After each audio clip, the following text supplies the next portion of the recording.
मेरा नाम सर आनंद कुमार पांडे। मैं कसौटी संस्था से। कसौटी संस्था का उद्देश्य है ईमानदार और योग्य व्यक्ति चुनाव में लड़े और जीते और ज़्यादा से ज़्यादा वोटर कार्ड बने। तो इस सिलसिले में हम जो भी विधानसभा में खड़े हो रहे हैं जनप्रतिनिधि उनका इंटरव्यू ले रहे हैं और इसको अपने स्क्रीनिंग कमेटी के माध्यम से जनता के बीच प्रसारित करेंगे। तो मैं सर पहले ये आप जानना चाहता हूँ, सर आप राजनीति में आपका पर्दा आप कितने समय से राजनीति में आप आए? हम लोग हमारा जो संगठन है मुझको मिला कि हम सब सन 2006 से राजनीति में। सन 2006 से जी। ये इसी पार्टी में या इससे पूर्व कोई और दूसरी पार्टी? पहले हम लोग लिबर्टी कैंडिडेट के नाम से काम करते थे, जिसको हमने रिस्ट्रक्चर करके जनराज्य पार्टी के नाम से अब काम कर रहे हैं। उस पार्टी को छोड़ने का क्या कारण रहा? उसमें कुछ पॉइंट्स पे मतभेद थे आपस में। चूंकि हम लोग एक ऐसे ग्रुप से हैं जो जाना जाता है कि जो भ्रष्टाचार और आरक्षण के खिलाफ काम करता है, तो इस कुछ मुद्दों पे हमारे मतभेद हुए, जिसकी वजह से ये रिस्ट्रिक्शनिंग। आपका व्यवसाय क्या है? प्रोफेशनली मैं कैंसर का पेशेंट हूँ और पेशेंट ट्रीट करता हूँ। अन्ना जी के जन लोकपाल बिल से क्या सहमत है आप? मेरा अगला चुनाव इसी मुद्दे पर होगा। उनके उस बिल में क्या मतलब ऐसी खूबियां हैं जो जनता को लाभान्वित करेंगी? इस देश की सबसे बड़ी समस्या करप्शन है। इस देश में योजनाओं की कोई कमी नहीं है, पैसे की भी कोई कमी नहीं है। जो योजनाएं बन रही हैं और जो पैसा उपलब्ध है, अगर उसको ईमानदारी से खर्च कर दिया जाए तो नतीजा ये होगा कि हिंदुस्तान की न सिर्फ गरीबी मिटेगी, बल्कि जो हमारे आपके जीवन में रोज रोज की समस्या है, भ्रष्टाचार है, जिससे हम लोग परेशान रहते हैं, ये सब दूर होंगे। उदाहरण के तौर पे ये कहा जाता है और जाना जाता है कि अगर 100 रुपया ऊपर से चलता है तो आम आदमी तक जहां तक उसे पहुंचना होता है वहां तक 10 रुपया पहुंचता है। जस्ट सिर्फ इसका उल्टा ही अगर हो जाए कि 90 पैसा अगर पहुंचने लगे, 90% पहुंचने लगे, तो नतीजा ये होगा कि जो 40 करोड़ 50 करोड़ लोग गरीब जनता है वो गरीबी मिटेगी। और ये जो विदेशों में काला धन जमा है उसको भी अगर ले आ जाए तो नतीजा ये होगा कि जो हमारे देश की खस्ता हालत है, बिजली नहीं आती, सड़कें टूटी हुई हैं, सड़कें का ठेका बार बार निकलता है और ठेका निकलने के बाद इस तरह से बनाया जाता है कि फिर से ठेका निकले जल्दी टूट जाए।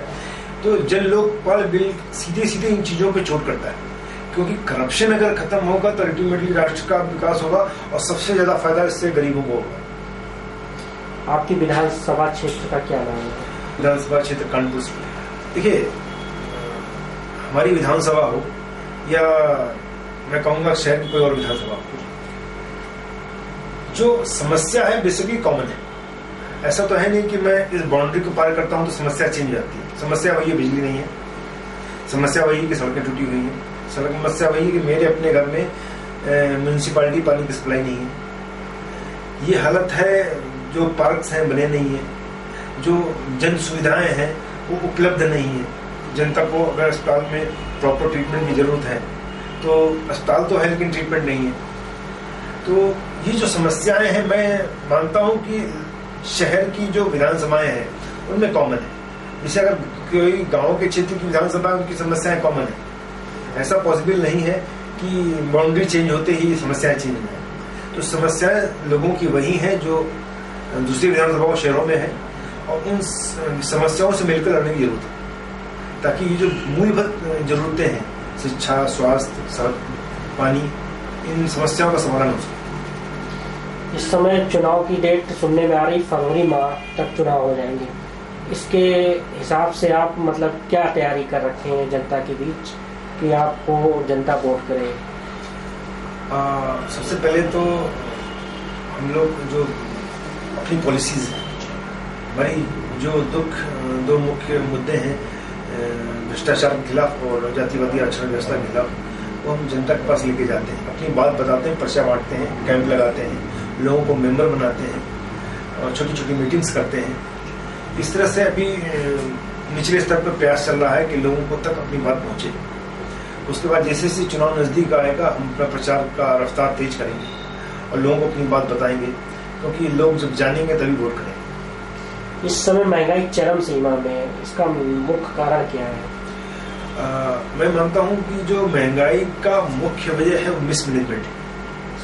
हिंदुस्तान में रिसोर्सेज की कमी नहीं है। रिसोर्सेज की कमी होने के बजाय रिसोर्सेज अच्छे खासे हैं, उनका मैनेजमेंट नहीं हो पाता। एग्जाम्पल तौर पे पिछले कई सालों से महंगाई बड़ी जोरों से, आपको याद होगा पिछले साल गोभी इतनी ज्यादा पैदा हुई थी कि सड़कों पे फेंकी गई थी। इस साल गर्मियों में तरबूज इतना ज्यादा हुआ कि सड़कों में सड़ता रहा। और इसके बावजूद ये हाल है कि दूसरी सब्जियां महंगी है। क्यों महंगी है? क्योंकि मिसमैनेजमेंट है। जहां जिसका प्रोडक्शन जितना होना चाहिए वो नहीं हो रहा है, वो रेशियो गड़बड़ हो गया।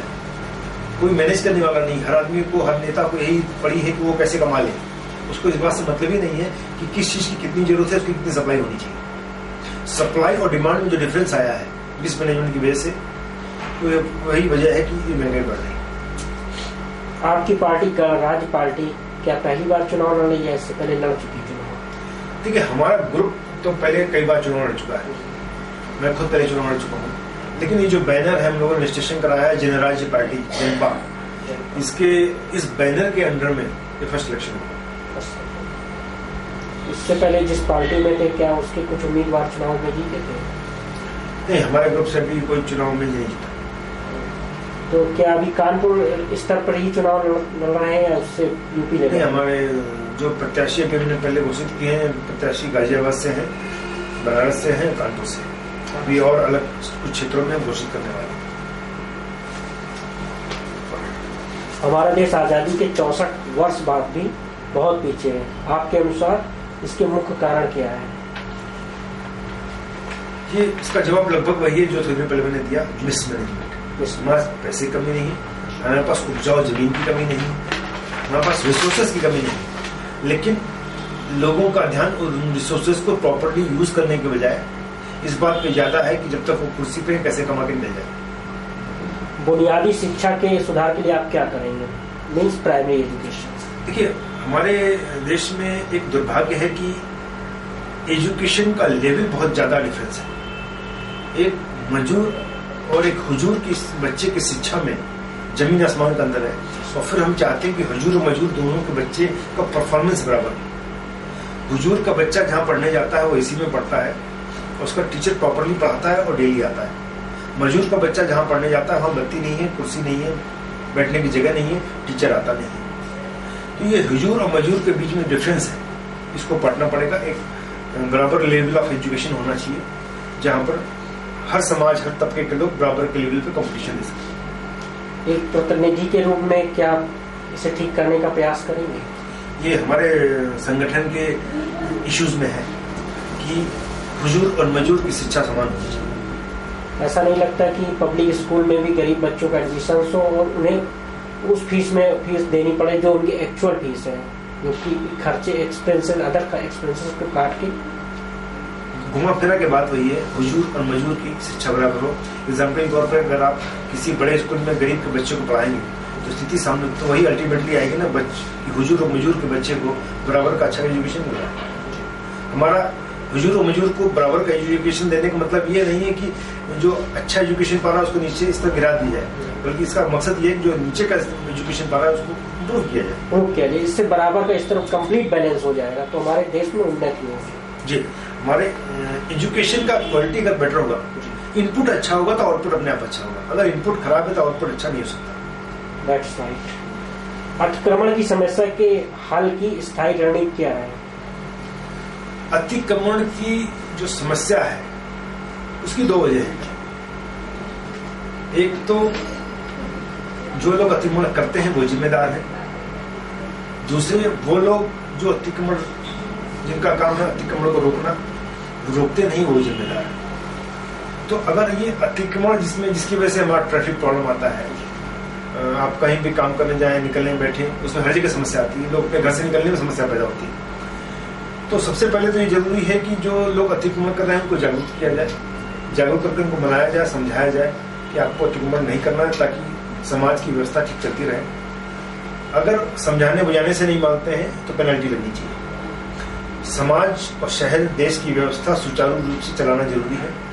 उस अतिक्रमण को संरक्षण देने वाले चाहे हो या अतिक्रमण करने वाले हो, दोनों को समझाना बुझाना और उनके खिलाफ एक्शन लेना ये जरूरी है। मिलावट की समस्या का हल कैसे करेंगे? देखिए, इसका उत्तर मैंने थोड़ी देर पहले दिया था। This is part of mismanagement.